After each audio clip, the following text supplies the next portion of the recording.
3 عمل بتانا چاہتا ہوں. اگر ضرورت سمجھیے تو ریکارڈ کر لیجیے یا نوٹ کر لیجیے. روزانہ فجر کی نماز کے بعد 3 بار سورہ مزمل، صرف 3 بار سورہ مزمل پڑھ لیجیے.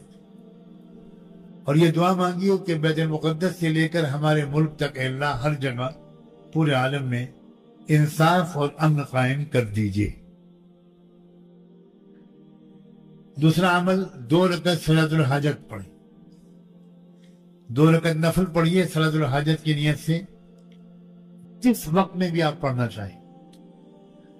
اور اس میں پہلی رکعت میں سورہ فاتحہ کے بعد 10 بار سورہ کافرون، قل یا ایھا الکافرون، یہ 1 بار پڑھنے کے بجائے 10 بار پڑھنا. اس کے بعد دوسری رکعت میں جب کھڑے ہوں تو پھر 1 بار سورہ فاتحہ کے بعد سورہ قل ھو اللہ احد، یہ بھی 10 بار. پہلی رکعت میں کون سی صورت ہے؟ قل یا ایھا الکافرون. اور دوسری رکعت میں قل ھو اللہ احد. یہ 2 رکعت نماز سلام پھیرنے کے بعد قبلہ اول کے لیے، مسجد اقصیٰ کے لیے، فلسطین کے لیے رو رو کر دعا کیجیے. انشاءاللہ زبردست نفع ظاہر ہوں. اور شام کے وقت میں یا جس وقت میں بھی آپ چاہیں دوسری مرتبہ 2 رکعت صلاۃ الحاجت پھر سے پڑھیں. دونوں ایک ہی وقت میں پڑھ سکتے ہیں 2 کر کے، یا ایک صبح کر لیں ایک شام کر لیں، جو وقت آپ کو سوٹ کرے. اس میں بھی اسی طرح پہلی رکعت میں 10 مرتبہ سورہ کافرون اور دوسری رکعت میں 10 مرتبہ سورہ قل ھو اللہ احد. اور اس بار جو پڑھیں تو ہمارے اپنے ملک کے امن و شانتی کے لیے، یہاں امن ہو، یہاں انصاف ہو، یہاں کسی پر ظلم نہ ہو، اس کے لیے دعا مانگیں.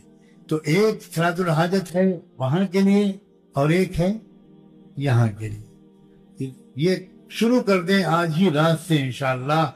آپ دیکھیے گا کیا تبدیلیاں آئیں گی. اللہ کے ہاتھ میں سب کچھ ہے، سب کچھ ہے اللہ کے ہاتھ میں. ہم بدل گئے ہیں، اللہ نہیں بدلا. جو رات میں جلدی سوئے گا صبح کو جلدی اٹھے گا، ہزاروں بیماریوں سے محفوظ رہے.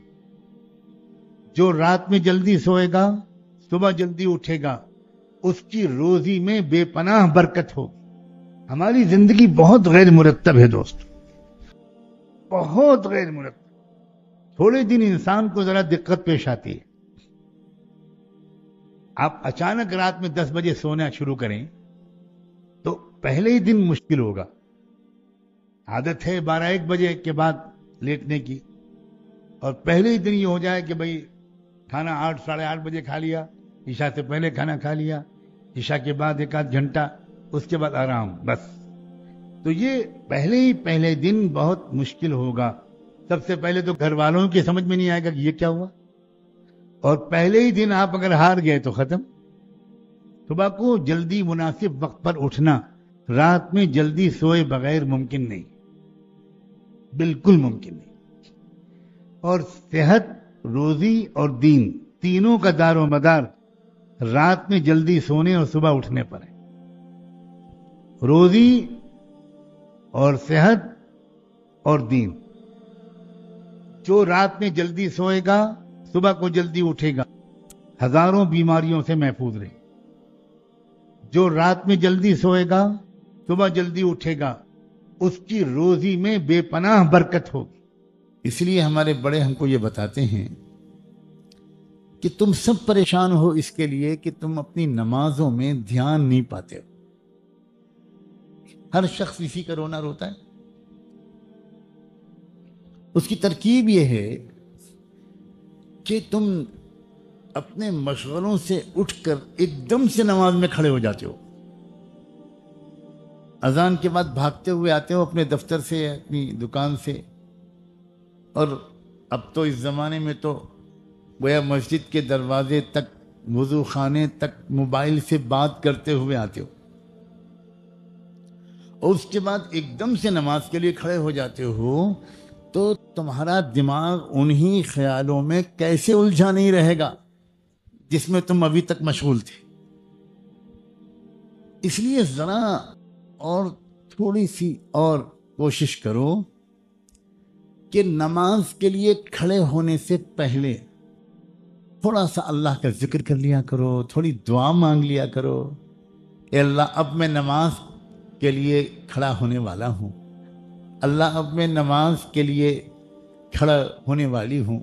اے اللہ، اے اللہ، اے اللہ مجھے اچھی نماز عطا فرما، نماز میں خیالات سے مجھے بچا لے. اللہ ایسی نماز مجھے پڑھنے کی اس وقت توفیق دے دیجئے جو آپ کو پسند آ جائے. پہلے یہ دعا مانگ لو، اس کے بعد نماز کے لیے کھڑے ہوگے تو جن مشغلوں اور خیالات میں الجھے ہوئے آئے تھے ان کے اور نماز کے درمیان ایک تم نے عمل کیا تو اس عمل کا اثر تمہاری نماز کے اوپر انشاءاللہ غالب آ جائے گا. نہ صحیح پوری 4 رکعت میں 100% استحضار اور حضوری شروع میں نہ بھی ہو، تب بھی نماز کے ایک نہ ایک حصے میں تمہارا دل اور دماغ اللہ کی طرف متوجہ ہو جائے اور آہستہ آہستہ اس کا جو تناسب ہے وہ بڑھتا چلا جائے اور مستقل یہ محنت کرتے رہو گے تو ایک نہ ایک دن تم کو وہ نماز بھی نصیب ہو جائے گی جس میں تم تکبیر تحریمہ سے لے کر سلام تک ایک لمحے کے لیے بھی اپنے اللہ سے غافل نہیں ہونا. اور اس نماز کے بعد تم کو پھر جو لذت ملے گی، جو چین ملے گا، تمہاری آنکھوں میں جو ٹھنڈک اترے گی، کلیجہ تمہارا جو تر ہو جائے گا، تب تم کو پتہ چلے گا کہ ارے میں لذتیں کہاں ڈھونڈ رہا تھا، میں لذتیں گناہوں میں ڈھونڈ رہا تھا، میں دل کا چین و اطمینان معصیت میں ڈھونڈ رہا تھا. دل کا چین و اطمینان تو اللہ کے قدموں پہ اپنا سر رکھ دینے میں مزہ آئے، محسوس ہو کہ میں اپنے مالک کے قدموں کا بوسہ لے رہا ہوں. کیا نصیب تھا ان اللہ والوں کا جن کی شاید ہر نماز ایسی ہوتی تھی.